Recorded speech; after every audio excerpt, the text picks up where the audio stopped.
Saat ini plastik sudah tidak terpisahkan lagi dari kehidupan kita. Penggunaannya sangat luas, mulai dari pembungkus hingga wadah makanan dan minuman. Banyak yang belum mengetahui bahwa plastik terbagi menjadi beberapa jenis, sesuai dengan bahan maupun penggunaannya. Ada baiknya kita dapat mengenali beberapa jenis tersebut, agar terhindar dari bahaya penggunaan plastik yang tidak tepat. Pada saat membeli suatu produk yang berasal dari bahan plastik atau dikemas dengan kemasan plastik, apakah kalian pernah memperhatikan simbol daur ulang yang berbentuk segitiga dengan kode tertentu? Asal teman-teman tahu, ternyata simbol segitiga tersebut untuk membedakan jenis-jenis plastik. Masing-masing kode segitiga tersebut ada maknanya dan berpengaruh untuk keselamatan dan lingkungan. Lalu siapa yang menerbitkan kode segitiga ini? Kode segitiga ini diterbitkan oleh The Society of Plastic Industry (SPI) pada tahun 1988 di Amerika. SPI mengeluarkan 7 kode RICH (Resin Identification Code). Setelah disetujui oleh ISO (International Organization for Standardization), 7 kode tersebut wajib dicantumkan pada setiap produk yang menggunakan bahan plastik. Hal ini bertujuan untuk mempermudah ketika proses daur ulang. Karena ketika proses daur ulang harus dipilih tergantung jenis plastik masing-masing. 7 kode tersebut diantaranya kode segitiga nomor 1, polyethylene terephthalate (PET). PET adalah bahan yang tidak tembus air dan gas, berwarna bening, banyak digunakan untuk botol minuman, kemasan makanan, bahan baku tekstil, dan dikenal sebagai polyester. Polimer ini paling sering kita jumpai dalam kehidupan sehari-hari. Namun PET ini disarankan hanya untuk 1 kali pemakaian.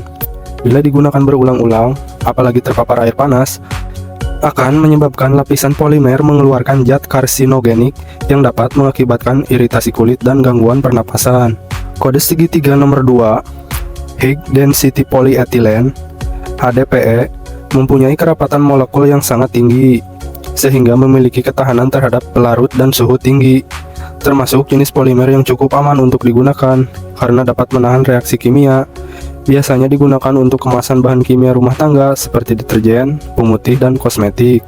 HDPE tidak disarankan dipakai berulang, karena memiliki kecenderungan melepaskan bahan pelarutnya, yaitu antimoni trioksida seiring berjalannya waktu. Kode segitiga nomor 3, polyvinyl chloride (PVC), memiliki daya tahan sangat tinggi terhadap pelarut kimia dan paling sulit untuk didaur ulang, karena mengandung diethylhydrosilamin. Umumnya digunakan sebagai material pipa, jendela, pintu, pagar, kabel, dan lain-lain.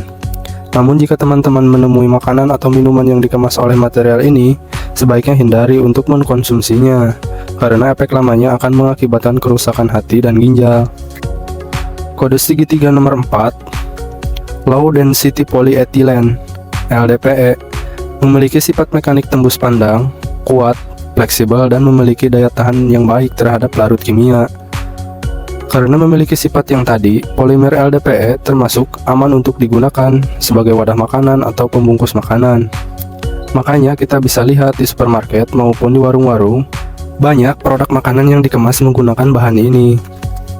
Kode segitiga nomor 5, Polypropylene (PP), memiliki sifat mekanik yang mirip dengan LDPE, namun tidak tembus pandang, relatif tahan panas, dan tahan terhadap bahan kimia. Banyak digunakan sebagai wadah makanan, terutama peralatan makan dan minuman, seperti piring, mangkok, dan gelas. Kode segitiga nomor 6, Polystyrene (PS), lebih dikenal dengan nama styrofoam, biasanya digunakan untuk box penyimpan, shipping box produk elektronik, cooler box, dan insulasi suara. Namun masih ada produsen makanan instan yang kerap menggunakan PS ini sebagai wadah maupun pembungkus makanan yang mereka jual. Bagi teman-teman yang sering melihat atau bahkan menggunakan barang ini, sebaiknya dari sekarang mulai dihindari, karena pelarut stiren hampir sama seperti asap rokok maupun asap kendaraan, yang apabila terakumulasi pada tubuh dapat mengganggu kesehatan otak, mengganggu sistem reproduksi, dan sistem saraf. Selain itu, PS juga sulit didaur ulang, karena membutuhkan waktu yang sangat lama dan proses yang sangat panjang untuk mendaur ulangnya. Kode segitiga nomor 7, Others, golongan lainnya. Maksudnya, selain dari bahan plastik, PET, HDPE, PVC, LDPE, PP, dan PS akan dikategorikan pada plastik golongan nomor 7. Banyak sekali jenis plastik yang termasuk pada golongan ini. Sebagai contoh, ada bahan stiren akrilonitril, SAN, dan akrilonitril butadin stiren, atau yang kita kenal sebagai ABS. SAN dan ABS memiliki daya tahan tinggi terhadap reaksi kimia dan suhu tinggi. Memiliki bahan yang kuat dan kekakuan yang sangat bagus, sehingga banyak digunakan sebagai bahan dasar suku cadang kendaraan, alat elektronik, alat-alat rumah tangga, mainan anak, dan lain-lain.